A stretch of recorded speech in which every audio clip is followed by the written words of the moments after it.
Les réfugiés sont contre tout agresseur de leur pays d'accueil. C'est logique et c'est compréhensible. Qui aimerait voir brûler la maison qu'il abrite en risquant de perdre sa vie? Est-ce qu'un réfugié peut comploter contre la terre d'accueil alors qu'il a choisi de perdre tout et vivre plusieurs décennies dans de mauvaises conditions hors son pays natal? Ou préférerait-il de démasquer son bourreau au profit de sa deuxième patrie? Ce sont certaines des questions auxquelles nous allons répondre dans cette vidéo. Mesdames, Messieurs, chers téléspectateurs et téléspectatrices, bonjour ou bonsoir selon l'endroit où vous vous trouvez. Et grand merci d'être avec moi sur cette chaîne des bâtisseurs du pont entre les Rwandais. Je m'appelle Tulikonquiko François Xavier, porte-parole du cadre de concertation des organisations de la société civile et des partis politiques de l'opposition rwandaise, dénommé Bâtisseurs du pont entre les Rwandais ou Rwanda Bridge Builder en anglais. La quasi-totalité des membres de ce cadre des bâtisseurs du pont interrwandais sont des organisations créées par les réfugiés eux-mêmes. C'est une plateforme internationale dont la résolution de création a été prise le 24 mai 2020 par 36 organisations de la société civile et des partis politiques de l'opposition rwandaise se trouvant partout dans le monde. Les membres de ces organisations et partis politiques sont, avant tout, des réfugiés qui ont été obligés de fuir leur pays natal à la recherche de la sécurité, soit personnelle, soit celle de leurs proches. Parmi les principales tâches de notre plateforme s'inclut la défense des droits des réfugiés rwandais en Afrique. C'est pourquoi nous sommes directement concernés par la situation en RDC, où se trouvent des centaines de milliers de réfugiés rwandais. Le thème de cette vidéo est donc directement lié à la situation sécuritaire qui a empiré à partir du 23 mai 2022, date où le groupe terroriste appelé M23 a repris les hostilités en faisant la guerre dans diverses localités de l'Est de la République démocratique du Congo. Ce mouvement est abusivement appelé M23 puisque c'est l'armée du soi-disant Front patriotique rwandais qui opère sous cette dénomination. Tous ceux qui nous suivent se rappellent et savent très bien que ce pseudo M23 a mené une guerre meurtrière sur le même territoire de la RDC dans les années 2012-2013. C'est exactement en 2013 que les FARDC, soutenus par les forces onusiennes de la MONUSCO, ont bâti ce groupe terroriste et l'ont chassé complètement du territoire congolais. Le reste de ces combattants s'était retiré au Rwanda et en Ouganda. Comme nous le constatons, le régime de Kagame les a réorganisés et, en mai 2022, a relancé un nouveau cycle de violence au Nord Kivu. Malheureusement, certaines personnes mal intentionnées ou sans connaissance de cause voudraient associer les réfugiés rwandais en RDC aux atrocités que commet cette armée de Paul Kagame. À de telles personnes, nous disons fermement niet. Les réfugiés n'ont pas de relation avec ces atrocités. Les raisons sont nombreuses. Ils ont fui ce même criminel qui les poursuit comme s'ils étaient son gibier. Ils savent qu'ils ont préféré de vivre dans de mauvaises conditions pour sauver leur vie ou celle de leur parenté. Et ils ne veulent pas retourner chez eux puisque persiste le risque de perdre la vie une fois revenus dans leur pays où aucun droit humain n'est respecté, dans un pays où les jeunes et d'autres personnes disparaissent sans trace à cause de leur manière différente de celle du régime, de voir le management de la chose publique différemment. Comme ailleurs dans le monde, un vrai réfugié ne peut jamais comploter contre la terre d'accueil. Or, 3 décennies se sont écoulées depuis que les réfugiés rwandais ont perdu tout, ont été contraints de choisir l'exil et se sont vus abrités par le sol congolais. Ce dont je suis sûr et certain, c'est que ce réfugié préférerait démasquer son bourreau au profit de la RDC. Justement, il faut que nous aidions les pouvoirs compétents à bien connaître le criminel qui continue de tuer le peuple congolais et piller ses ressources. Il faut bien éclairer le chemin du combat contre le mot que le soi-disant FPR ne cesse de répandre. Il faut le démasquer afin d'épargner le peuple et ses institutions des pièges qui les guettent. Il est nécessaire de dévoiler au monde entier son modus operandi afin que soient stoppées les actions de ténèbres que les agents criminels du FPR commettent dans différents pays. Nous allons donc vous présenter un certain nombre d'émissions destinées à montrer le vrai visage du pouvoir installé à Kigali.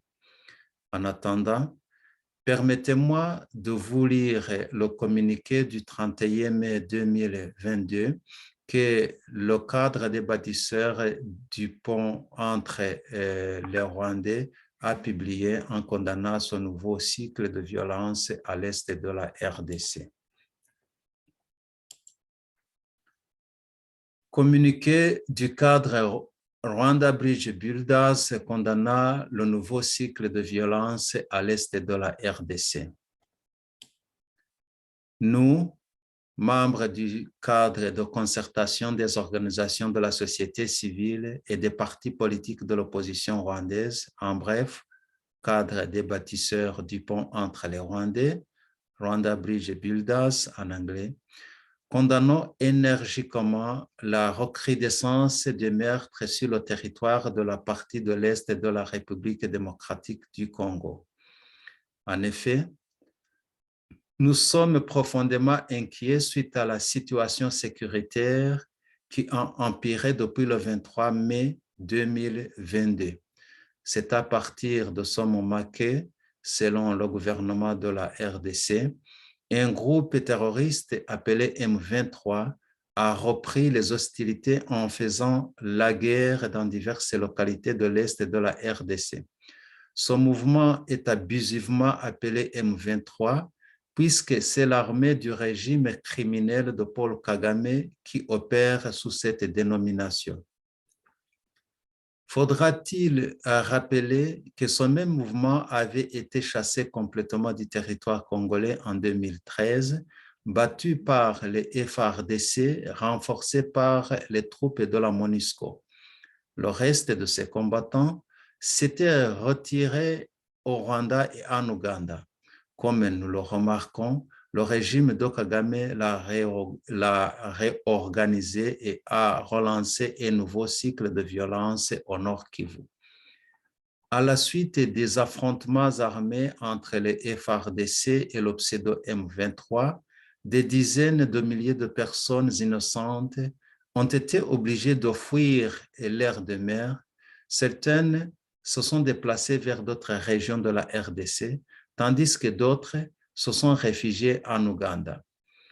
Le cadre des bâtisseurs du pont entre les Rwandais condamne énergiquement ces agressions qui portent atteinte à la vie des populations civiles et mettent en péril la paix et la sécurité en RDC, ainsi que dans toute la région des Grands Lacs d'Afrique.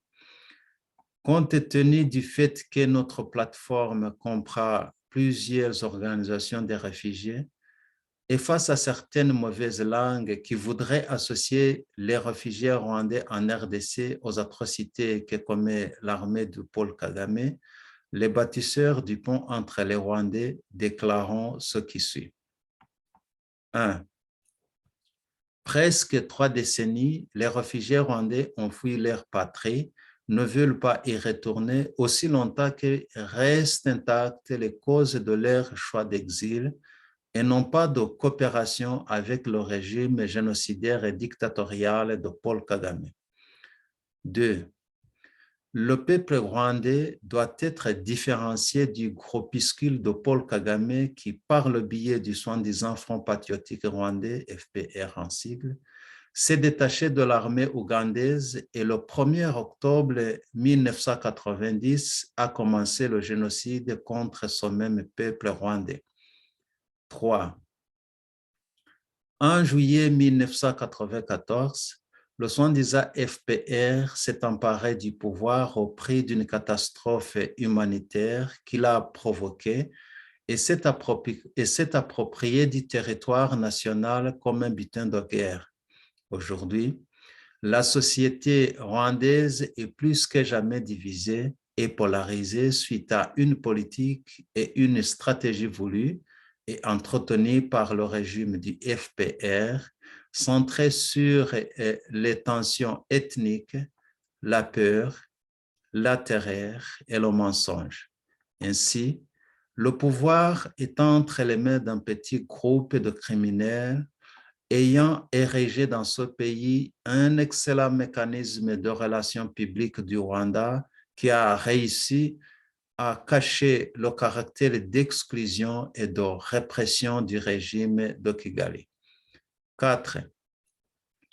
En novembre 2021, le cadre des bâtisseurs du pont entre les Rwandais a adopté une résolution reconnaissant que le FPR a commis un génocide contre les Hutus sur le territoire du Rwanda depuis le 1er octobre 1990 et du Zaïre, RDC, depuis octobre 1996. 5.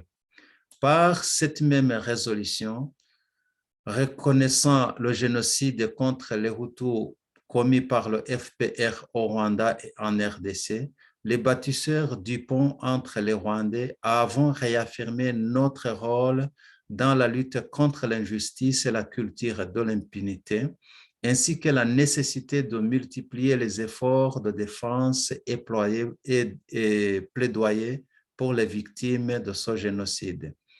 6. Dans le cadre de la recherche d'une paix et d'une stabilité durable dans la région, nous demandons qu'une suite appropriée soit accordée aux recommandations du rapport Meping. Sans doute, c'est à cause de l'impunité dont jouit le FPR que ces exactions contre les civils non armés se poursuivent à un rythme inquiétant, aussi bien à l'intérieur qu'à l'extérieur des frontières nationales.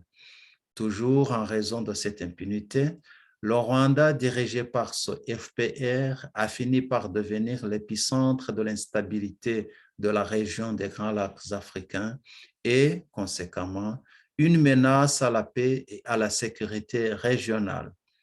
7.